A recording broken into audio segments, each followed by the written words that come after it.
ശ്രീനിവാസൻ കുറച്ച് നെഗറ്റീവാണ് പറഞ്ഞത്. എടാ, ഈ കുടിക്കാത്തവര് അത്ര വിശ്വസിക്കാൻ പാടില്ല. എന്താണെന്ന് ചോദിച്ചാൽ അത് കുടിക്കാത്തവന്മാര് രഹസ്യം ഉള്ളിൽ വെക്കും, കഴിക്കുന്നവനെല്ലാം എപ്പോഴെങ്കിലും ഈ രഹസ്യം വെളിയിൽ പറയും. ഒരു കല്യാണം പോലെയാണ് എന്റെ കരിയറിൽ ഹരിഹർ നഗർ എന്നുള്ള സിനിമ. ഇപ്പോഴും അത് നമുക്ക് ഇഷ്ടമാണ്. ഫീൽ ഗുഡ് എന്ന് പറയുന്നത് തെറ്റില്ല, പക്ഷെ അതിനപ്പുറം ഇതൊരു കോമഡി മൂവിയാണ്. ഞാനുള്ള കാരണം കൊണ്ടാണ് ഇവര് ഫീൽ ഗുഡ് എന്ന് പറയുന്നത്. അതെ, ഫാമിലിയിൽ എല്ലാവർക്കും പോയി തിയേറ്ററിൽ ഉയരുന്ന ചിരി എന്ന് ചിരിക്കുന്ന ഒരു പടമാണ്. ഒന്നുകൂടെ കാണാൻ പ്രേരിപ്പിക്കുന്ന ഒരു സിനിമയാണ്. ഒരു ഓഡിയൻസ് ഉണ്ടാവുന്ന ഒരു സിനിമയാണ്. മൊത്തത്തിൽ ഒരു ഫീൽ ഗുഡ് വൈബാണ്. അതിന്റെ റീസൺ എന്റെ മുന്നിലിരിക്കുന്ന ഈ ഒരു ടീം തന്നെയാണ്. മധുവിധു മൂവി വിശേഷങ്ങളുമായി ഹോൾ ടീം അത് അവിടെ ജോയിൻ ചെയ്യുന്നു. വെൽക്കം. ഇതന്നെ പറയാനുള്ളത്, ടീസർ കാണുമ്പോഴല്ലോ നമുക്ക് തന്നെ ഒരു ഫീൽ ഗുഡ് ഒരു സംഭവമാണ് തരുന്നത്. ഇനി അതിൻ്റെ ഇടയ്ക്ക് കുറേ സസ്പെൻസും ട്വിസ്റ്റുകളൊക്കെ ഉണ്ടോയെന്ന് അറിയില്ല. സോ എനിക്കൊന്ന് ജഗദീഷ് ചേട്ടൻ തുടങ്ങാം. എന്താണ് മധുവിധു? അല്ല, ഫീൽ ഗുഡ് എന്ന് പറയുന്നതിൽ തെറ്റില്ല, പക്ഷെ അതിനപ്പുറം ഇതൊരു കോമഡി മൂവിയാണ്. അങ്ങനെ പറയുന്നതിൽ നമുക്ക് സന്തോഷമേ ഉള്ളൂ. ഞാനുള്ള കാരണം കൊണ്ടാണ് ഇവര് ഫീൽ ഗുഡ് എന്ന് പറയുന്നത്. അതെ അതെ, ആ ടീച്ചറിന് താഴെ full comments feel good feel good feel good എന്ന് പറയുന്നത് സാധാരണ ഫീൽ ഗുഡ് തെറ്റൊന്നുമല്ല. ഇപ്പോഴത്തെ ഒരു ജനറേഷൻ ഈ ഫീൽ ഗുഡ് എന്ന് പറഞ്ഞാൽ പ്രതീക്ഷിക്കുന്ന കുറച്ച് കാര്യങ്ങൾ, കുറച്ച് ഉപദേശങ്ങൾ, കുറച്ച് സെന്റിമെന്റ്സ്, അങ്ങനെ ഒരു പാറ്റേൺ അല്ല ഈ സിനിമ. ഈ സിനിമ ഒരു കോമഡിയാണ്. അത് പറയുന്നതിൽ നമുക്ക് യാതൊരു ബുദ്ധിമുട്ടില്ല, സന്തോഷമുണ്ട്, അഭിമാനത്തോടെ പറയാം. പക്ഷെ ഇതിനകത്ത് കോമഡി എന്ന് പറയുമ്പോൾ ഇതിനകത്ത് ഞങ്ങളുടെ ക്യാരക്ടേഴ്സ് എല്ലാവർക്കും വേണ്ടി പറയാണ്. ഈ ക്യാരക്ടേഴ്സ് അവതരിപ്പിച്ച് ഫലിപ്പിക്കാൻ അത്ര എളുപ്പമുള്ള സംഭവങ്ങളല്ല. എന്തുകൊണ്ട് ടഫ് എന്ന് ചോദിച്ചു കഴിഞ്ഞാൽ, ഈ ഒരു കോമഡി മൂവിയിൽ ഇമോഷൻസ് കൂടെ വരിക, ചിരി ഉണർത്തുന്ന സിറ്റുവേഷൻസിന്റെ ഭാഗമായിട്ട് നമ്മൾ ടൈമിങ്ങോടുകൂടി അഭിനയിക്കുക. 5 പേര് അഭിനയിക്കാൻ നേരത്ത് അതിൽ ഒരാളുടെ ഡയലോഗ് 1 സെക്കൻഡ് ലേറ്റ് ആയാൽ ആ സീനിന്റെ പഞ്ച് പോകും. അപ്പോ സാധാരണ ഏത് സിനിമയിൽ അഭിനയിക്കുന്നതിനേക്കാളും കൂടുതൽ എഫേർട്സ് ഞങ്ങൾക്ക് എടുക്കേണ്ടി വന്നിട്ടുണ്ട്. എന്തിനു വേണ്ടിയാണ്? നല്ലൊരു എന്റർടൈനർ പ്രേക്ഷകർക്ക് കൊടുക്കാൻ വേണ്ടിയാണ്. നല്ലൊരു വെക്കേഷൻ മൂവി, ഫാമിലിയിൽ എല്ലാവർക്കും പോയി തിയേറ്ററിൽ ഉയരുന്ന ചിരി, അതായത് ശബ്ദത്തോടുകൂടിയുള്ള ചിരി. പല സിനിമയും ചിലപ്പോൾ നല്ല എൻജോയ് ചെയ്ത് ഇങ്ങനെയൊക്കെ ആയിരിക്കും ചിരിക്കും. ഇതല്ല, എന്ന് ചിരിക്കുന്ന ഒരു പടമാണ്. ഞങ്ങള് അതിനുവേണ്ടിയുള്ള എഫേർട്സ് ആണ് ഞങ്ങൾ എടുത്തിട്ടുള്ളത്. അത് ഫ്രൂട്ട്ഫുൾ ആകുന്നുള്ളതാണ് ഞങ്ങളുടെ പ്രതീക്ഷ. ഷർഫിക്കയുടെ ഒരു പേരും വെച്ചിട്ട് ഈ ഫീൽ ഗുഡ് എന്നുള്ളത് ഭയങ്കര ഒരു തലവേദനയായിട്ട് തോന്നുന്നു. തലവേദന ഒന്നുമല്ല. ഫീൽ ഗുഡ് സിനിമ എന്ന് പറഞ്ഞു കഴിഞ്ഞാൽ ഒരു മോശം കാറ്റഗറി സിനിമയല്ലല്ലോ. പക്ഷേ ഞാൻ പറഞ്ഞത് അത്തരത്തിലുള്ള സിനിമകളുണ്ടെന്ന് വെച്ച് കഴിഞ്ഞാൽ ഒരു താളമാണല്ലോ ഈ ഫീൽ ഗുഡ് എന്ന് പറയുന്നത്. പക്ഷെ മധുവിധു അങ്ങനെയല്ല. മധുവിധുവിൽ കുറച്ചും കൂടി എന്താ പറയുക, കുറച്ചും കൂടി എന്താ പറയുക, ഇവന്റ്സുകളെല്ലാം കുറച്ചും കൂടി ആ ഗ്രാഫിൽ ഭയങ്കര ചേഞ്ചസ് ഉള്ള ഇതാണ്. ലൈക്ക് അങ്ങനത്തെ ഇതാണ്. അപ്പം ഒരു കോമഡി ഹ്യൂമറുള്ള നല്ലൊരു ഫാമിലി എൻ്റർടൈനർ എന്നൊക്കെ പറയാവുന്ന രീതിയിലാണ് സിനിമകൾ. അതല്ലാതെ ഒരു ക്യാരക്ടേഴ്സും അവരുടെ ഉള്ളിലൂടെ പോകുന്ന സംഘർഷങ്ങളും അത്തരത്തിലുള്ള അതിലൊന്നും നമ്മൾ അത്രയൊന്നും പോകുന്നില്ല. നമ്മൾ ചുമ്മാ ഫുൾ എൻജോയ് ചെയ്ത് നമുക്ക് ഫാമിലി പിള്ളേരൊക്കെ ആയിട്ട് പോകാൻ പറ്റുന്ന ഒന്നുകൂടെ കാണാൻ പ്രേരിപ്പിക്കുന്ന ഒരു സിനിമയാണ്. ഒരു ഓഡിയൻസ് ഉണ്ടാവുന്ന ഒരു സിനിമയാണ്. ഓക്കെ, ചേട്ടന്റെ ക്യാരക്ടറിനെ പറ്റിയിട്ട് പറയാം. എന്റെ ക്യാരക്ടർ എന്നത് മാർക്കോസ് എന്നാണ് പേര്. നായികയുടെ അച്ഛനാണ്. ശരിക്കും പറഞ്ഞാൽ വലിയൊരു ഭാഗ്യമാണ്. മകളും അച്ഛനും ശരിക്കും മകളും അച്ഛനുമായിട്ടൊരു സ്ക്രീനിൽ വരുമ്പോൾ നമ്മൾ ഭയങ്കര എക്സൈറ്റഡ് ആണ്. അപ്പോൾ ഷൂട്ടിംഗ് സമയത്തൊക്കെ എങ്ങനെയായിരുന്നു? അച്ഛൻ ഉണർന്ന് അത് ശരിയല്ലാതെ അങ്ങനെ ഇങ്ങനെ എന്നൊക്കെ പറഞ്ഞ ഒരു കറക്ഷൻസ് ഒക്കെ ഉണ്ടായിരുന്നോ? അതോ ഷൂട്ടിംഗ് സമയത്ത് അച്ഛൻ ഉണർന്നിട്ടൊന്നും കാര്യമൊന്നുമില്ല, അച്ഛൻ ഉണർന്നാലൊന്നും കാര്യമില്ല. അമ്മ അതിനകത്ത് ഒരു ചെറിയ വേഷം ചെയ്തിട്ടുണ്ട്. അങ്ങനെ അച്ഛനും അമ്മയും ഉണർന്നിട്ട് കാര്യമൊന്നുമില്ല, അവരെ തന്നെ ചെയ്യണം. അത് തെറ്റില്ല ചെയ്തു എന്നാണ്. പക്ഷെ ഞാനല്ല പറയേണ്ടത് അതിനെ പറ്റിയിട്ട്. അതൊക്കെ പറയേണ്ടതാണ് ഇവരൊക്കെയാണ് പറയേണ്ടത്. അല്ല, നമുക്ക് അഭിമാനത്തോടെ തന്നെ പറയാം, Kalyani has done A wonderful job. നന്നായിട്ട് പെർഫോം ചെയ്തിട്ടുണ്ട്. കാരണം കല്യാണിയെ സംബന്ധിച്ചിടത്തോളം ഒരു ഈശ്വരാനുഗ്രഹം എന്ന് തന്നെ പറയാം. പിന്നെ ഒരു കംഫർട്ട് സോൺ വളരെ വലുതാണ്. നമ്മളുമായിട്ടൊക്കെ വളരെ അടുപ്പത്തിലുള്ള നമ്മുടെ കുടുംബത്തിലെ കുട്ടിയാണല്ലോ ആ രീതിയിൽ. പിന്നെ ഒരു ഭാഗ്യം എന്ന് പറയുന്നത്, ഷറഫുദ്ദീൻ നായകനാവുന്ന കോമഡി ചിത്രങ്ങൾ ഈശ്വരാനുഗ്രഹത്താൽ, ഷറഫുദ്ദീന്റെ കഴിവോ എന്തായിരുന്നാലും ഈശ്വരാനുഗ്രഹത്താൽ അതൊക്കെ സക്സസ് ആയിട്ടുണ്ട്. അതാണ് നമ്മുടെ പ്രതീക്ഷ. അപ്പൊ പ്രേക്ഷകർ പ്രതീക്ഷിച്ച് വരുന്നുണ്ട് ഷറഫുദ്ദീൻ ഹീറോ ആയിട്ടുള്ള പടം ചിരിക്കാനുണ്ടാവും എന്നുള്ള ഒരു പ്രതീക്ഷ നിരാശപ്പെടുത്താറില്ല. എന്നാൽ ഷറഫുദ്ദീൻ സപ്പോർട്ടിംഗ് റോളിൽ അഭിനയിക്കുന്നതെല്ലാം അടിപൊളി വേറെ ടൈപ്പ് വേഷങ്ങളാണ്. തീർച്ചയായിട്ടും അതിന്റെ എക്സ്പെക്ടേഷൻ ഷറഫുദ്ദീന്റെ ഷോൾഡറിലല്ല. ശക്തമാണ്. അതെ, തീർച്ചയായിട്ടും. ഓൾറെഡി പ്രതിച്ഛായ ഇങ്ങനെ മുകളിൽ നിൽക്കുകയാണ്, അപ്പൊ അതിർക്കും മേലെ അല്ലേ മധുവിധു. അപ്പം ശരിക്കും പറഞ്ഞാൽ ഹാപ്പി ഒരു മൊമെന്റ് ആണ്. എങ്ങനെ ഉണ്ടായിരുന്നു അമൽ ഇവരുടെ കൂടെയുള്ള ഒരു വർക്കിംഗ് എക്സ്പീരിയൻസ്? നല്ല എക്സ്പീരിയൻസ് ആയിരുന്നു. പേടിച്ചിരിക്കുകയാണോ? റാഗിങ് എന്തെങ്കിലും സെറ്റിൽ? നമ്മുടെ ബോയാണ്. യെസ്, അമൽ പറയും. അല്ല, ഇത്രയും എക്സ്പീരിയൻസ് ഉള്ള ആക്ടേഴ്സിന് ഇപ്പം വർക്ക് ചെയ്തപ്പോൾ നല്ല എക്സ്പീരിയൻസ് ആയിരുന്നു. അതെ, ഷറഫിക്കയുടെ അനിയനായിട്ടാണ് ഇതിൽ ചെയ്യുന്നത് അല്ലേ? ക്യാരക്ടർ എങ്ങനെ ഉണ്ടായിരുന്നു? ഷർഫിക്ക എന്താണ് ഓരോ സീൻസിൽ കൗണ്ടേഴ്സ് ഒക്കെ പുള്ളി തന്നെ ഇട്ട് തരും. അപ്പോൾ എനിക്ക് സിമ്പിളായിരുന്നു ചെയ്യാനായിട്ട്. സാറായാലും നമ്മൾ കുറച്ചും കൂടി ഇമ്പ്രൂവ് ആകാനുള്ള കാര്യങ്ങളൊക്കെ ഇങ്ങനെ പറഞ്ഞു തരും. അതെ, നല്ലായിരുന്നു. നല്ല റോളാണ്. ഡാൻസ് ഒക്കെ ചെയ്തിട്ടുണ്ട്. അതെ, ഡാൻസറാണ്. ഓക്കെ, അമൽ എനിക്ക് നേരത്തെ അറിയാം. അമൽ ആക്ച്വലി ഞാൻ കൂടെ ചെയ്ത ഡിയർ സ്റ്റുഡൻസിലാണ്. ഞാനും ഉണ്ട്. അതെ അതെ, അതിലാണ് ആദ്യത്തെ. അതാണ് ശരി. ആഗ്രഹമുണ്ടായിരുന്നു, അത് സംഭവിക്കുന്നില്ല. അപ്പൊ അതിലാണ് അമല് വരുന്നത്. അപ്പൊ അമൽ അതിൽ ആദ്യം ചെയ്ത ആ സിനിമ വളരെ നേരത്തെ തുടങ്ങിയിരുന്ന സിനിമയാണ്. ചെറുപ്പത്തിലൊരു പടം ചെയ്തിട്ടില്ലേ? ചൈൽഡ് ആർട്ടിസ്റ്റ് ആയിട്ടല്ലേ? അതിൽ ചെയ്തിട്ടുണ്ടല്ലേ? ഓക്കെ. അപ്പൊ ഇതിൽ ഓൾറെഡി തട്ടകത്തിൽ ഇങ്ങനെ നിൽക്കുന്ന ഒരു ആളാണ്. നമ്മുടെയൊക്കെ വൃത്തത്തിനനുസരിച്ചുള്ള ഒരു ആക്ടിംഗ് ആണ് അമലിന്റെ. നമ്മളെ കൂടെ നിൽക്കുന്ന അതെ. ശരിക്കും ഈ സീനിയേഴ്സിന്റെ കൂടെ വർക്ക് ചെയ്യുമ്പം നമ്മൾ എന്താ പറയണ്ടേ, അവർ ഇപ്പം നമ്മളുടെ ഭാഗത്ത് നിന്ന് തെറ്റ് വരുമോ? ഇപ്പം യൂഷ്വലി ഈ എന്താ പറയുക, ഇപ്പം വന്നിട്ടുള്ള ടീമിൻ്റെ അടുത്തൊക്കെ സംസാരിക്കുമ്പോൾ അവർ ഏറ്റവും കൂടുതൽ പറയുന്നത് നമ്മുടെ ഭാഗത്ത് നിന്ന് എന്തെങ്കിലും തെറ്റ് വന്നിട്ട് റീടേക്ക് പോയി കഴിഞ്ഞാൽ അതാണ് ഏറ്റവും ടെൻഷൻ എന്നുള്ളത്. അപ്പം അമലിനെ സംബന്ധിച്ചിടത്തോളം ഏതായിരുന്നു ഏറ്റവും കൂടുതൽ ടെൻഷൻ? ഡയലോഗ് ഓർക്കലായിരുന്നോ, അതോ ഞാൻ കാരണം തെറ്റിച്ചിട്ട് റീടേക്ക് പോയി ഇവർക്കൊരു ബുദ്ധിമുട്ടാവോ എന്നുള്ളതായിരുന്നു? ടെൻഷൻ ഉണ്ടായിരുന്നു റീടേക്ക് വരുമെന്നുള്ളത്. പക്ഷെ അധികം റീടേക്സ് ഒന്നും ദൈവനുഗ്രഹിച്ച് വന്നില്ല.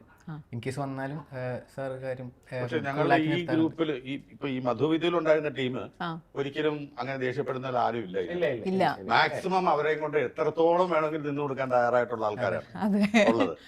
ഷോട്ട് എടുക്കുന്നതിന് മുമ്പുള്ള ഒരു ഇംപ്രവൈസേഷൻ ഷറഫിന്റെ ഭാഗത്ത് നിന്ന് എപ്പോഴും വരും. ചേട്ടാ ഞാൻ ഇങ്ങനെ ഒന്ന് ചിലപ്പോ ഒന്ന് ചെയ്താൽ അതെങ്ങനെ ചേട്ടൻ ചോദിച്ചിന്റെ ഒരു ഇംപ്രവൈസേഷൻ അത് നമ്മൾ ആലോചിച്ച് ഫിക്സ് ചെയ്ത് കഴിഞ്ഞിരുന്നാൽ പിന്നെ അത് ഓക്കെയാണ്. ആ ഫിക്സ് ചെയ്യുന്നവരെയുള്ള ചിലപ്പം ഡയറക്ടറുടെ അനുഭവത്തോടുകൂടി ചിലത് ഇങ്ങനെ ചെയ്ത് അത് for the betterment of the scene അത് പലപ്പോഴും ഇംപ്രവൈസ് ചെയ്തിട്ടുണ്ട്. ഇപ്പൊ ശരിക്കും സീനിയേഴ്സ് ഇപ്പൊ നിങ്ങളെക്കാൾ എത്രയോ എന്താ പറയുക എക്സ്പീരിയൻസ് കുറവുള്ള ഡയറക്ടേഴ്സിന്റെ കൂടെയും ഒക്കെ വർക്ക് ചെയ്യുന്ന സമയത്ത് ഇപ്പൊ എപ്പോഴെങ്കിലും ഒരു എന്താ പറയണ്ടേ ഒരു വേറൊരു ന്യൂ ലേണിംഗ് എന്നൊക്കെ പറയുന്ന ഒരു രീതിയിൽ എന്തൊക്കെ ഫീൽ ചെയ്തിട്ടുണ്ട് ഇങ്ങനെ പുതിയ ജെൻസി പിള്ളേരുടെ കൂടെ വർക്ക് ചെയ്യും? നല്ല ചോദ്യമാണ്. അതിനെക്കുറിച്ച് പറയുകയാണെന്നുണ്ടെങ്കിൽ എന്റെയും സായിയുടെയൊക്കെ ഭാഗ്യം എന്ന് പറയുന്നത് ഞങ്ങളുടെ സിനിമയിലുള്ള ഞങ്ങളുടെ എന്ത് കോൺട്രിബ്യൂഷൻ ആയിരുന്നാലും എത്ര ചെറുതാണെങ്കിലും അതിനെ ഭയങ്കരമായിട്ട് അപ്രീഷിയേറ്റ് ചെയ്യുന്ന യുവാക്കളാണ് ഇതിന്റെ സംവിധായകരും ഷറഫുദ്ദീനും അമലും ഒക്കെ തന്നെ. ഇവർക്കൊക്കെ ഞങ്ങളോട് ഭയങ്കര ഇഷ്ടമാണ്. ഞങ്ങളുടെ പഴയ സിനിമയിലെ പെർഫോമൻസിനെ കുറിച്ച് വളരെ ബഹുമാനത്തോടെ സ്നേഹത്തോടെ ഞങ്ങളോട് എപ്പോഴും പറഞ്ഞുകൊണ്ടിരിക്കുന്ന ആൾക്കാരാണ്. അപ്പൊ നമുക്കും സ്വാഭാവികമായിട്ട് വളരെ കംഫർട്ടബിൾ ആണ്. അപ്പൊ നമുക്കും അവരെ അത്രത്തോളം നമ്മുടെ കൂടെ നെഞ്ചോട് ചേർത്ത് വയ്ക്കാൻ നമുക്കും താല്പര്യമാണ്. അന്നത്തെ കഥകൾ എന്താണ്, അതെങ്ങനെ ചെയ്തു, ആവേശം ചെയ്തപ്പോൾ ഉണ്ടായ ഒരു എക്സ്പീരിയൻസ് എന്താണ്, അതറിയാനുള്ള ഒരു വ്യഗ്രത ഉണ്ടല്ലോ. നമ്മുടെ ഓരോ ചിത്രങ്ങളെ സീനുകൾ എടുത്ത് പറയവര് ഷറഫിക്ക് നല്ല ഇങ്ങനെ സീനും ഡയലോഗും ഒക്കെ ഞാൻ പ്രതിച്ഛായയുടെ സമയത്ത് സംസാരിച്ചപ്പോഴും ഷറഫിക്ക് ഇതുപോലെ ഭയങ്കരമായിട്ട് ഒബ്സർവ് ചെയ്ത് പല കോമഡിയും ഇവരുടെ റിയാക്ഷൻസ് വരെ ശ്രദ്ധിക്കുന്ന ഒരാളാണല്ലോ. അപ്പൊ എങ്ങനെ ഉണ്ടായിരുന്നു ഇത്രയും സീനിയേഴ്സ് ലെജൻസിന്റെ കൂടെ വർക്ക് ചെയ്യുമ്പോഴുള്ളൊരു ഫീൽ എങ്ങനെയാണ്? അപ്പൊ ഞാൻ എപ്പോഴും പറയാറുണ്ട് എന്ന് വെച്ചാൽ ഇവരെ കണ്ടാണല്ലോ നമ്മള് ചിലപ്പോ സിനിമ നടനാവണം അല്ലെങ്കിൽ സിനിമയിൽ അഭിനയിക്കണം, സിനിമ എന്തൊരു രസമുള്ള സ്ഥലമാണ് എന്നൊക്കെ പറയുന്നത് നമ്മൾ ഇവരെയാണല്ലോ നമ്മൾ കണ്ടത്. അപ്പം എന്താ പറയാ, അന്ന് വേറെ ഒന്നുമില്ലല്ലോ, സിനിമയുണ്ട്, ടി വിയിൽ വല്ല സീരിയൽ ഉണ്ടാവും, അങ്ങനെയൊക്കെ അല്ലേ ഉള്ളൂ. അതും നമ്മൾ സിനിമ എന്ന് പറഞ്ഞ ഒരു ഏറ്റവും എന്റർടൈൻമെന്റ് ഏറ്റവും പീക്ക് ആയിട്ടുള്ള അവസ്ഥ. അന്ന് വീഗാലാൻഡ് പോലും ഇല്ലല്ലോ. അല്ല റിയാലിറ്റി അല്ലേ? ഒരു സത്യം പറഞ്ഞ ഇന്നത്തെ കാലത്തെ ജനറേഷൻ പറയുമ്പോൾ ഒരു ഡോപ്പമിൻ ഹിറ്റ് കിട്ടണമെങ്കിൽ ഒരു സിനിമക്ക് പോകണം എന്ന് പറയുന്ന ആ ലീഗിലാണ് അത് നടന്നുകൊണ്ടിരുന്നത്. അപ്പോൾ അത്രയും ഇവരെല്ലാം ഉള്ളിലുണ്ട് ഭയങ്കരമായിട്ട്. നമ്മൾ കണ്ട ഇമേജ് ഇപ്പം ഞങ്ങൾ നേരത്തെ കുറച്ച് നേരം അതല്ല നമ്മൾ ചിരിച്ചുകൊണ്ടിരുന്നു ബോബനും മോളിയൊക്കെ വായിക്കുമ്പോഴായിരുന്നു നമുക്കൊരു ചിരിക്കാനുള്ളൊരു കാര്യം ഉണ്ടായിരുന്നു. അപ്പൊ അങ്ങനെ കണ്ട ആൾക്കാരുടെ കൂടെ സിനിമ ചെയ്യാൻ വരുമ്പോൾ എപ്പോഴും നമ്മളിപ്പോഴും സിനിമാ നടനായിട്ടില്ല എന്നൊരു തോന്നലും ഇവരാണ് സിനിമയിലുള്ള ആൾക്കാരെന്നൊരു ഫീലും നമ്മൾ ചിന്തിക്കുന്നത് അതല്ല. കഴിയുന്നുണ്ട്. അത് മാത്രമല്ല നമ്മൾ അങ്ങനെ ഒരു സംഭവം ചെയ്യുമ്പോൾ അവര് ചെയ്യുന്ന അതിന്റെ ഒരു റെസ്പോൺസ് ഉണ്ടല്ലോ, അത് കൊള്ളാലോ, അതാണ് നമ്മുടെ ആസ്വാദനം. മനസ്സിലായില്ലേ? താഴ്ന്നു പോകുന്നില്ല, ഒപ്പം നിക്കണ്ടേ. എന്തായാലും അടുത്ത് വരുന്ന ഒരു തലമുറ ഞങ്ങളെ പോലെയൊക്കെ തന്നെ ഒരുമാതിരി ശക്തമായി തന്നെ ഉണ്ടാകുന്ന ഒരു വിശ്വാസം വരുമല്ലോ. ഇപ്പം ഷെഫായിട്ടാണ് ഇതില് അല്ലെ റോളിനെ പറ്റിയിട്ട് പറയാമോ? അത് ആക്ച്വലി ജോലിയായിട്ട് അത് അങ്ങനെ ഒരു ഇതുണ്ടെങ്കിൽ അതല്ല, ഇത് ആ കുടുംബത്തിലാണ് അതിന്റെ ഒരു ഇത് എന്താ പറയാ ഇതിന്റെ ഒരു കഥ ഉൾത്തിരിയുന്നത്. അപ്പം എനിക്ക് തോന്നുന്നു ഭയങ്കര രസമുള്ള ഒരു കുടുംബമാണ്, ഒരു ഫാമിലി. ആ ഫാമിലിനെ നമ്മൾ വെറുതെ ഒരു ഫാമിലി ഫോട്ടോ വെച്ചാൽ പോലും ഭയങ്കര രസമുള്ള ഒരു ഫാമിലിയാണ്. അപ്പൊ ആ സ്പേസിലേക്ക് നടക്കുന്ന കുഞ്ഞു കുഞ്ഞു കാര്യങ്ങളും അതിന്റെ കൂടെ ഒരു കല്യാണവും പിന്നെ കല്യാണത്തിന് ശേഷവും അല്ലെങ്കിൽ അതിന് മുമ്പും എല്ലാ കഥാപാത്രവും ഓരോ വെട്ടി പൊട്ടിക്കുന്നത് ഒന്നൊന്നര വെട്ടിയാണ്. എല്ലാവരും അവരുടെ പടക്കെന്ന് പൊട്ടുന്നുണ്ട്. അത് വല്ലാത്ത പൊട്ടല. ആ സിനിമയുടെ ഓരോ സമയത്തും അത് സംഭവിക്കുന്നുണ്ട് സിനിമയിൽ. അപ്പൊ അത് തന്നെ കണ്ടിരുന്നാൽ രസമായി. ഇപ്പൊ ഈ ടീച്ചറിൽ ഏറ്റവും കൂടുതൽ പറഞ്ഞല്ലോ ആണുങ്ങൾ മാത്രമുള്ള ഒരു വീട് എന്ന് പറയുമ്പോൾ തന്നെ ഭയങ്കര കൗതുകമാണ്. അവരെന്തായിരിക്കും സംസാരിക്കുന്നുണ്ടാവുക, അവിടെ എങ്ങനെയാണ് മൊത്തത്തിലെ കാര്യങ്ങൾ എന്നുള്ള എക്സൈറ്റ്മെന്റ് തന്നെ ടീച്ചറിൽ തന്നെ ഉണ്ട്.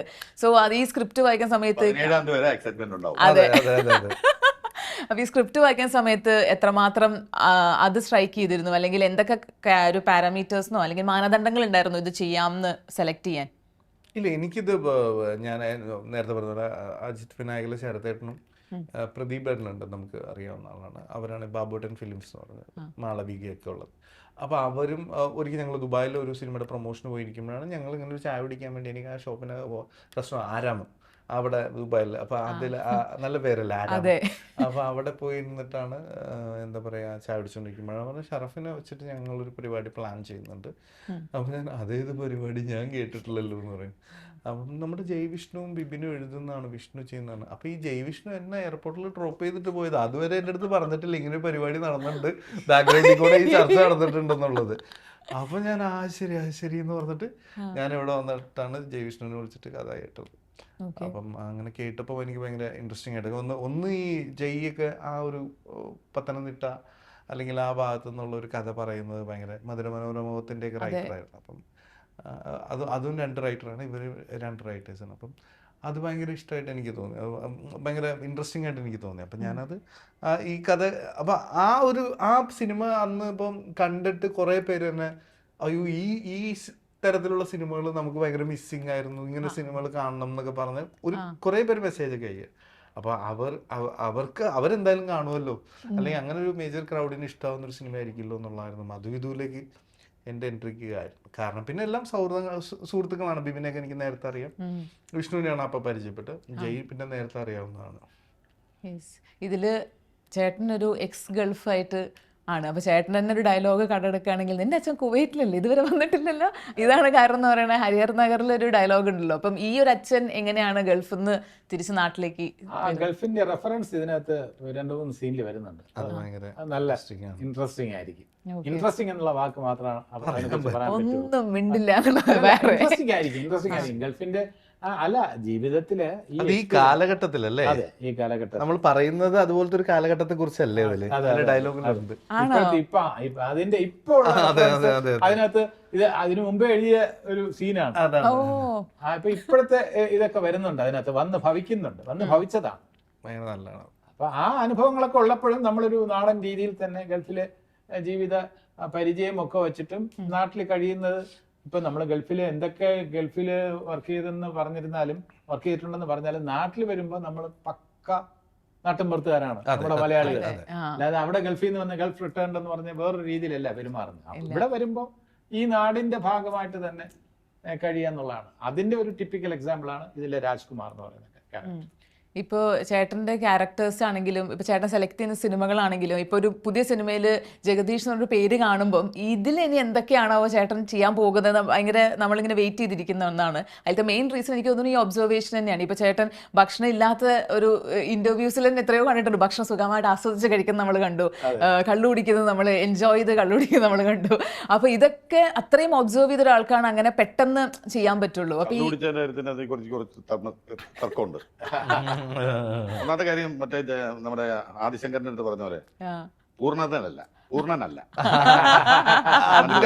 ഇതറിയില്ലല്ലോ, അത് കഴിച്ചു കഴിഞ്ഞാൽ ഉണ്ടാവുന്ന ആ ഒരു അതറിയില്ല.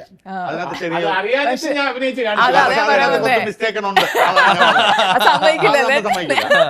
അല്ല, പക്ഷെ അതില് ഏറ്റവും വലിയ കാര്യം വെച്ച് കഴിഞ്ഞാൽ അത് പുറത്തുനിന്ന് റീഡ് ചെയ്യുമ്പോൾ ബോധമുള്ള ഒരാള് ജഗദീശനായിരിക്കുമല്ലോ. അതെ, സത്യമായിട്ട്.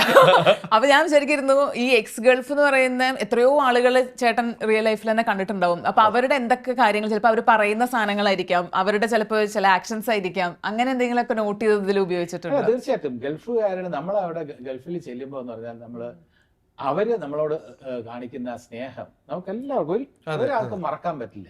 അവര് അവിടെ നമ്മൾ അങ്ങോട്ട് ചെല്ലുമ്പോൾ അവർക്ക് തോന്നുന്നു അവര് നാട്ടിൽ വന്നു എന്നാണ്.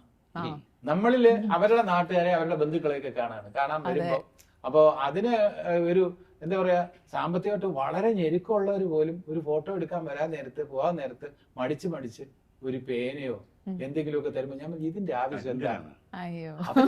അവർക്ക് അതിനുള്ള പൈസ ഒന്നും ഇല്ല. അവിടെ ലേബർ ക്യാമ്പിലൊക്കെ കഷ്ടിച്ച് വീട്ടിലേക്ക് നാട്ടിലേക്ക് കഷ്ടിച്ച് കുറച്ച് രൂപ അയക്കാൻ കാണും. അവരും ഫോട്ടോ എടുക്കാൻ നേരത്തെ ഇത് ഞങ്ങളുടെ ഒരു സ്നേഹത്തിന് ഇരിക്കട്ടെ എന്ന് പറഞ്ഞൊരു ചോക്ലേറ്റോ ഒരു പേനയോ വരുമ്പോൾ സത്യം പറഞ്ഞാൽ നമുക്ക് വല്ലാത്ത ഫീലുണ്ട്. അപ്പൊ അങ്ങനെയുള്ള ഗൾഫിൽ കഴിയുന്നവരെന്ന് പറയുന്നത് നമ്മുടെ കല ഏറ്റവും കൂടുതൽ പ്രോത്സാഹിപ്പിക്കുന്ന ഗൾഫ് മലയാളികളാണ്. അവിടുത്തെ ഓണാഘോഷമായിക്കോട്ടെ, അവിടുത്തെ റംദാൻ ആയിക്കോട്ടെ, എല്ലാം ഈ നമ്മുടെ നാട്ടിൽ ആഘോഷിക്കുന്നതിന്റെ 10 മടങ്ങ് ഗംഭീരമായിട്ടാണ് അവിടെ ആഘോഷിക്കുന്നത്. അപ്പൊ ആ ഗൾഫുകാരന്റെ സ്വപ്നം എന്ന് പറയുന്നത് എന്താണ്?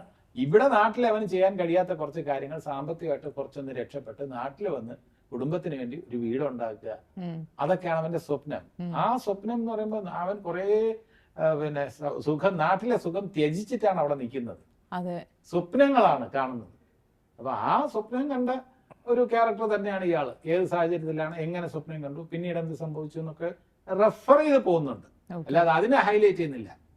ഗൾഫിലായിരുന്നു എന്നുള്ളത് കഥയുടെ ഒരു വലിയ സംഭവമായിട്ട് വരുന്നില്ല. പക്ഷെ അതിനെ റെഫർ ചെയ്ത് പോകുന്നു. ആ റെഫർ ചെയ്ത് പോകുന്ന പോർഷനിൽ ആൾക്കാർക്ക് അത് ശരിയാണല്ലോ എന്ന് തോന്നത്തക്ക രീതിയിലുള്ള ഒരു സംഭവം. ജഗദീഷിന് മദ്യപിച്ചതിന്റെ കാര്യം അറിയില്ലെന്ന് പറഞ്ഞാൽ ജഗദീഷ് കഴിക്കാറില്ല. അതെ, പക്ഷെ വേറെ ഉണ്ട്, ഈ മദ്യപിക്കുന്ന ആൾക്കാരെക്കാൾ കൂടുതൽ അറിയാൻ പറ്റുന്ന ജഗദീഷിന്. കാരണം പച്ചക്കിരുന്ന് അയ്യോ അങ്ങനെ എല്ലാത്തിലും ഒരു ഗ്യാങ്ങിൽ ഒരാളുണ്ടോ ഒറ്റയ്ക്കിരുന്ന് കാണില്ല. ആദ്യം രാവിലെ വന്നപ്പോ എന്ത് എഴുതാനായിരുന്നു. അതാണ്, ഇതെല്ലാം വളരെ കൃത്യമായിട്ട് കാണാം അവൻ എന്തൊക്കെയാ പറഞ്ഞത് നമുക്കറിയില്ല. വേറൊരു കാര്യമുണ്ട്, അത് ഗുണമുണ്ട് ദോഷമുണ്ട്. ഇവര് കോംപ്ലിമെന്റ് ചെയ്ത് പറയും. പക്ഷെ ശ്രീനിവാസൻ കുറച്ച് നെഗറ്റീവ് ആണ് പറഞ്ഞത്. എടാ, ഈ കുടിക്കാത്തവര് അത്ര വിശ്വസിക്കാൻ പാടില്ല. എന്താണെന്ന് ചോദിച്ചാൽ, അത് കുടിക്കാത്തവന്മാര് രഹസ്യം ഉള്ളിൽ വെക്കും, കഴിക്കുന്നവനെല്ലാം എപ്പോഴെങ്കിലും ഈ രഹസ്യം വെളിയിൽ പറയും.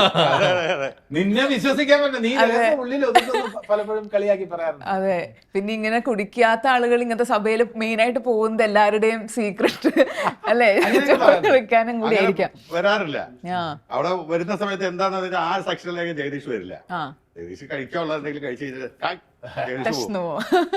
മധുവിധു എന്ന് പറയുമ്പോ ഒരു ഹണിമൂൺ ഫേസ് എന്ന് പറയുമല്ലോ. അപ്പൊ നിങ്ങളുടെ കരിയറിലെ ഒരു honeymoon phase, everything is fine അല്ലെങ്കിൽ റൈറ്റ് എന്ന് തോന്നുന്ന ഒരു ഹണിമൂൺ ഫേസ് ചേട്ടന്റെ ഇതിൽ ഏതായിരിക്കും? ഹണിമൂൺ ഫേസ് എന്ന് പറയുന്നത് എനിക്ക് ഏകദേശം ഒരു കല്യാണം പോലെയാണ് എന്റെ കരിയറിൽ ഹരിഹർ നഗർ എന്നുള്ള സിനിമ. കാരണം അത് രാംജി റാവിന് ശേഷം സിദ്ദിഖ് ലാൽ ഒരുക്കുന്ന സിനിമ. അപ്പൊ ഓൾമോസ്റ്റ് അത് നമ്മുടെയൊക്കെ മനസ്സിൽ അതിൽ പങ്കെടുക്കുന്നവർക്ക് എല്ലാവർക്കും ഒരു സൂപ്പർ ഹിറ്റ് മനസ്സിൽ നമ്മൾ കണ്ടിട്ടുണ്ട്. അപ്പൊ കല്യാണം പോലെയാണ്, കല്യാണത്തിന്റെ തയ്യാറെടുപ്പുകളാണ് അതിന്റെ ഷൂട്ടിംഗ്. ഇപ്പോഴും നമുക്ക് ഇഷ്ടമാണ്. അത് കാരണമാണ് ഞാൻ സിനിമയിൽ നായകനാകുന്നത്.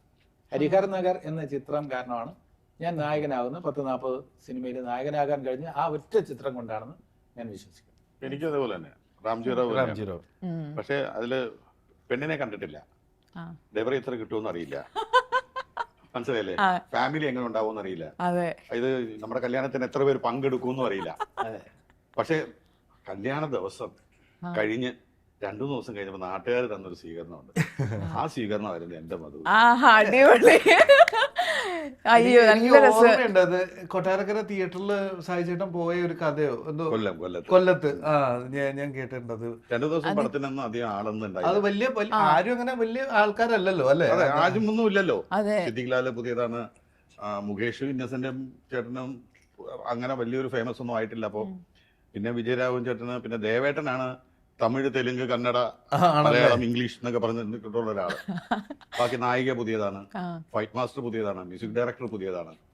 അപ്പൊ ഇത് എന്താണ്, ആരാണ്, എന്തോന്നും ഒരു പിടിയില്ലല്ലോ. അങ്ങനെ നിൽക്കുന്ന ഒരു പടമാണ്. അപ്പം നോക്കിയപ്പോ 2 ദിവസത്തേക്കൊന്നും ആളില്ലെന്ന് പറഞ്ഞു. തീർന്നു. അടുത്ത നാടകം ഏതാണ്, കമ്പനി നോക്കാം എന്നുള്ള തീരുമാനത്തില് ഇങ്ങനെ പോയിക്കൊണ്ടിരിക്കുന്ന സമയത്ത് ഞാൻ ചേച്ചിയുടെ വീട്ടിലായിരുന്നു, മൂത്ത ചേച്ചിയുടെ. അവിടെ ഞാൻ ബൈക്ക് ഉണ്ടായിരുന്നു. അതുകൊണ്ട് വന്ന് ആ ചിന്നക്കട നിർത്തി പെട്രോൾ അടിക്കാനായിട്ട് പറഞ്ഞു. പെട്രോൾ അടിക്കാൻ നോക്കിയാൽ നോക്കിക്കോണം നീണ്ട ക്യൂ. ആ. നോക്കണം, ജയറാമും ജനാർദ്ദൻ ചേട്ടനൊക്കെ നിൽക്കുന്ന ഒരു പടം, വിജി തമ്പിയുടെ ഇതേപോലെ ഒരു കള്ളന്റെ വേഷം കെട്ടിയിട്ട് പടം മാറി. ബാലകൃഷ്ണ എന്നൊരു വിളി കേട്ട് ഞാൻ തിരിഞ്ഞു നോക്കിയത് മാത്രമേ എനിക്ക് ഓർമ്മയുള്ളൂ. ജനമെന്ന് പറഞ്ഞാൽ ടിക്കറ്റ് എടുത്ത് അകത്ത് കയറിയവന്മാരും പുറത്തിറങ്ങി വന്നിട്ട് ഈസ്റ്റ് പോലീസ് സ്റ്റേഷനിൽ നിന്ന് പോലീസുകാർ വന്നിട്ടാണ് അവരുടെ ജീപ്പിനകത്ത് കയറ്റിയാണ് എന്നെ കൊണ്ടുപോയത്. ബൈക്ക് വേറെ പോലീസുകാരും കൊണ്ടുപോയി. അന്ന് സിനിമ നടന്നു ഭയങ്കര അന്ന് എന്തായിരുന്നു നമുക്ക് എല്ലാ എം ജി റോഡിലും ഒരുപാട് ഓരോ സിനിമാ നടന്മാരെ വെച്ചിട്ടുണ്ട്. അല്ല അത് അയ്യോ അതൊക്കെ ഭയങ്കര മൊമെന്റ് ആയിരിക്കും അല്ലേ. അന്നൊക്കെ ചാക്കിനകത്തായിരുന്നു. ഞാൻ തമാശ പറയല്ല, ജഗദീഷനൊക്കെ അറിയാം. കളക്ഷൻ വരുന്നതല്ലേ, അത് ഞാൻ കേട്ടിട്ടുണ്ട്. ചാക്കിനകത്താണ് കത്ത് വരുന്നത്. പ്രൊഡ്യൂസർ ആയതിനു ശേഷം കളക്ഷൻ എന്നൊക്കെ അല്ല അത് ഞാൻ കേട്ടിട്ടുണ്ട്. ഞാൻ അല്ല അതും ശരിയാണ്, അത് സത്യമാണ്, ആണല്ലേ? സത്യമാണ്. ചാക്കിനകത്തായിരുന്നു പൈസ വരുന്നത്. ചേട്ടൻ അപ്പൊ ആ സമയത്ത് ലവ് ലെറ്റേഴ്സ് ഒക്കെ വന്നിരുന്നു? എല്ലാ കത്തൊന്നും വായിക്കാൻ പറ്റത്തില്ല, അത്രയും കത്തുകൾ നിറഞ്ഞിരിക്കുകയാണ്. രക്തം കൊണ്ട് എഴുതിയത്, രക്തം കൊണ്ട് എഴുതിയൊന്നും വന്നിട്ടില്ല. ഇല്ല ഇല്ല. പക്ഷെ ഭയങ്കര സുന്ദരനായിരുന്നു.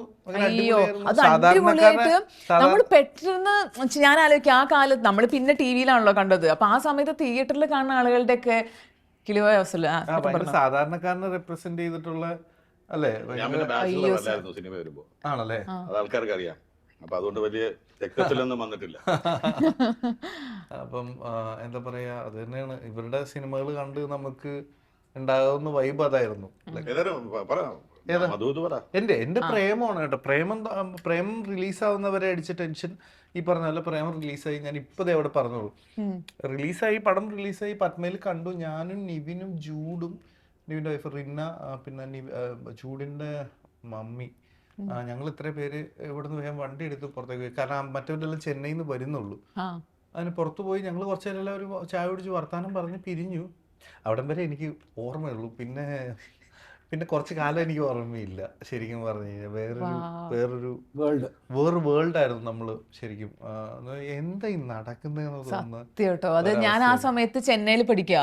അവിടെ വരെ ഓണം സെലിബ്രേഷനൊക്കെ എല്ലാരും ബ്ലാക്ക് ഷർട്ടും താടി ഇല്ലാത്ത ആൾക്കാർ താടി അതിലേക്കൊക്കെ എത്താൻ കുറച്ചുകൂടി സമയമില്ല എന്ന് വെച്ച് കഴിഞ്ഞാൽ അത് ഓണം സെലിബ്രേഷനിലേക്കൊക്കെ എത്തിയിട്ടുണ്ട്. അതെ അതെ. ഇതല്ല, ഇതിപ്പോ എന്താ പറയാ, തിയേറ്ററിന്റെ ഗേറ്റ് പൊളിഞ്ഞു വീഴുന്നു മഴക്കാലത്ത്. എനിക്ക് തോന്നുന്നു പത്തനംതിട്ട അവിടെ എവിടെയോ ആണെന്ന് തോന്നുന്നു. ഇതെല്ലാം സംഭവിക്കുന്നതായിട്ടൊക്കെ നമ്മൾ വീഡിയോസ് കാണുന്നു. അതിനിടയിൽ നമ്മുടെ മറ്റേ കോപ്പി ഇറങ്ങുന്നു. കോപ്പി ഇറങ്ങിയിട്ടും തിയേറ്ററിൽ ഭയങ്കരമായിട്ട് അടി. അതിനിടയിൽ കോപ്പി അന്വേഷണം എന്നൊക്കെ പറഞ്ഞാൽ നമ്മൾ വേറെ എന്തൊക്കെയോ ഒരു വേൾഡിലായിരുന്നു. പിന്നെ അത് കഴിഞ്ഞ് എന്റെ കരിയറിൽ എന്ന് വെച്ച് കഴിഞ്ഞാൽ പിന്നെ ഞാൻ വന്ന സിനിമകളിലും അപ്പൊ പാവാട, ഹാപ്പി വെഡിങ്, പ്രേതം, ഞണ്ടുകൾ, അങ്ങനെ എല്ലാ സിനിമയും വർക്കായി. അപ്പം അതൊക്കെ ഭയങ്കര സന്തോഷകരമായ. അതേ ഡ്രസ് ഇടണമെന്ന് എനിക്ക് തന്നെ തോന്നിയിട്ടുണ്ട്. സത്യം തമാശയല്ലേ പറഞ്ഞത്. നമുക്ക് തോന്നിട്ടാ ഇത് കൊള്ളാലോ, ഇതേപോലെ സംഭവിച്ചിട്ട് ഇറങ്ങിയാലോ എന്ന് ആലോചിച്ചിട്ടുണ്ട്. ഇനി ആ ഹണിമൂൺ സ്വപ്നങ്ങള് അമലിന് ഈ സിനിമ ഇറങ്ങിയതിന് ശേഷം കിട്ടും. അതെ. യെസ് അമൽ പറയൂ. ഏതാ ഈ സിനിമയിൽ ഒരു ഹണിമൂൺ ഒരു ഫീൽ ആയിരുന്നോ? നമ്മൾ ഈ ഹണിമൂൺ എന്ന് പറയുമ്പോ ആദ്യം എല്ലാം നമ്മൾ ആദ്യമായിട്ട് ഫീൽ ചെയ്യുന്നു, അല്ലെങ്കിൽ ഫീൽഡിലുള്ള ഹണിമൂൺ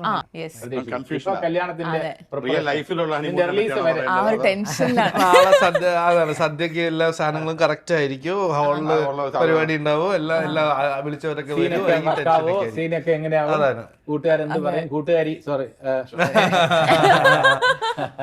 ഇറങ്ങി കഴിയുമ്പോ അടിപൊളിയായിരിക്കും. അതെ. അപ്പൊ ഒരു കല്യാണ വൈബന് ശരിക്കും നിങ്ങളുടെ ഈ ഡ്രസ്സിൽ തന്നെ ഉണ്ട് കേട്ടോ. മുണ്ട് അങ്ങനെ എന്താ മുണ്ടിടാൻ?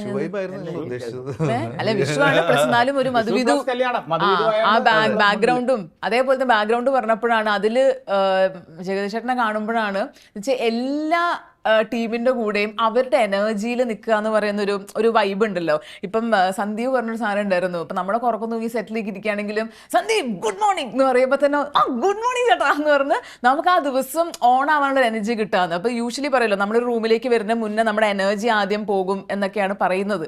അപ്പോൾ ചേട്ടൻ അത് ശരിക്കും നമ്മളിരിക്കുന്ന ഒരു സ്ഥലം നല്ല പോസിറ്റീവായിട്ടിരിക്കണം എന്നുള്ളൊരു കോൺഷ്യസ് ഒരു എഫേർട്ട് കൊണ്ടാണോ ഇത് ചെയ്യുന്നത്? അത് തീർച്ചയായിട്ടും. അതിൽ ഞാനൊരു അധ്യാപകനും വിദ്യാർത്ഥിയും കൂടെയാണ്. നമ്മൾ ക്ലാസ്സിലെ ഒരു അധ്യാപകൻ വന്നിരിക്കുക ഗുഡ് മോർണിംഗ് എന്ന് പറയാൻ നേരത്തെ വിദ്യാർത്ഥികൾക്കുള്ള ഒരു ത്രില്ലില്ലേ? അല്ല വിദ്യാർത്ഥികളും തിരിച്ചു പറയുമ്പോ അധ്യാപകന് ഒരു സന്തോഷമല്ലേ? ഗുഡ് മോർണിംഗ് സാർ തിരിച്ചു പറഞ്ഞ നേരെ ഗുഡ് മോർണിംഗ് സാർ എന്ന് പറഞ്ഞാൽ നമ്മുടെ മൂഡ് പോയില്ലേ എന്ന് പറയുന്നല്ല. എനർജി എന്നുള്ളത് എല്ലാവർക്കും താല്പര്യമുള്ള ഒരു കാര്യമാണ്. ചേട്ടനോ തന്നെയല്ലേ അയ്യോ സത്യം സത്യം. ഗുഡ് ബൈ വരെ പറയുന്നത് അത്ര എനർജിയിലാണ്. പിന്നെ അതേപോലെ എനിക്ക് ഗുഡ് ബൈ. അതെ. ഇപ്പൊ നിങ്ങൾ ഒരുമിച്ചുള്ള ഡാൻസ് ഞാൻ കണ്ടത് ഹലോ മമ്മിയുടെ ഷൂട്ടിംഗ് സെറ്റിലും ഈ പറഞ്ഞ പോലെ അപ്പൊരു പാട്ടിട്ടിട്ട് അല്ലെ, അത് അന്ന് അപ്പം ഒരു സെറ്റ് ലൈറ്റ് ആക്കാൻ വേണ്ടി ചെയ്ത് ഫൈറ്റ് പറയുമ്പോ ഫൈറ്റ് ആണ്, പക്ഷെ എന്നാലും ബിഹൈൻഡ് ദ സീൻസിൽ നിങ്ങൾ ഡാൻസ് കളിക്കുകയാണ്. അപ്പം ഈ ചേട്ടന്റെ ഇങ്ങനത്തെ ഒരു എനർജി എപ്പോഴും ഫീൽ ചെയ്തിട്ടുണ്ടോ? ഹോൾ ഇപ്പൊ 2-3 സിനിമകൾ ഇപ്പൊ ഒരുമിച്ച് വർക്ക് ചെയ്തു. അല്ല, ജഗദീശന്റെ കൂടെ മനുഷ്യ ജഗദീശൻ ഈ പറഞ്ഞ പോലെ നമ്മുടെ സ്പിരിറ്റിൽ നിൽക്കുന്ന ഒരാൾ തന്നെയാണ്. ഒരു കൺഫ്യൂഷൻ വേണ്ട. നമ്മൾ പറയുന്നത് എന്താ പറയാ, പറയുന്നത് മനസ്സിലാക്കുന്ന അല്ലെങ്കിൽ അതിന് കിട്ടുന്ന ഒരാളാണല്ലോ. അപ്പം തീർച്ചയായും ആ വൈബ് ഓക്കെയാണ്. അപ്പം മറ്റേ അന്ന് നമ്മള് ഇതിലെ പാട്ടായിരുന്നു ഇട്ടിരുന്നത് അല്ലേ, മറ്റേ അല്ല രാവണ പ്രഭുല പൊട്ടുകുത്തിട്ടാണ് നമ്മൾ ഡാൻസ് ചെയ്തത്. അപ്പൊ അതൊക്കെ ഭയങ്കര അതിന്റെ കൂടെ ഒക്കെ കയറി വരും എല്ലാത്തിനും. യെസ്. അപ്പൊ എന്താണ് നമ്മുടെ പ്രേക്ഷകരുടെ അടുത്ത് മധുവിധുവിനെ പറ്റി എന്താണ് ഇത്ര നേരം പറഞ്ഞ അതാണ്. അല്ല എന്നാലും ഒരു കൺക്ലൂഡിംഗ് നോട്ട്. അല്ല, മധുവിധു തീർച്ചയായും എല്ലാവർക്കും തിയേറ്ററിൽ ഈ വിഷുക്കാലത്ത് ഈ വെക്കേഷനിൽ പോയി കാണാൻ പറ്റിയ സിനിമയാണ്. എന്ന് വെച്ച് കഴിഞ്ഞാൽ ചിരിക്കാനുള്ള സിനിമയാണ്, ഫാമിലി ഇമോഷൻസ് ഒക്കെ ഉള്ള സിനിമയാണ്, റോംകോമാണ്. അപ്പം ഈ ജോണറിൽ ഒരു ഐഡിയൽ വിഷു വെക്കേഷൻ സിനിമയാണ്. അപ്പോൾ ആരും തിയേറ്ററിൽ മിസ് ചെയ്യരുത്. തിയേറ്ററിൽ എല്ലാവരും കൂടി ഇരുന്ന് എൻജോയ് ചെയ്യാൻ പറ്റിയ സിനിമയാണ്. തീർച്ചയായും എല്ലാവരും വരിക. ഹാപ്പി വിഷു. ഹാപ്പി വിഷു.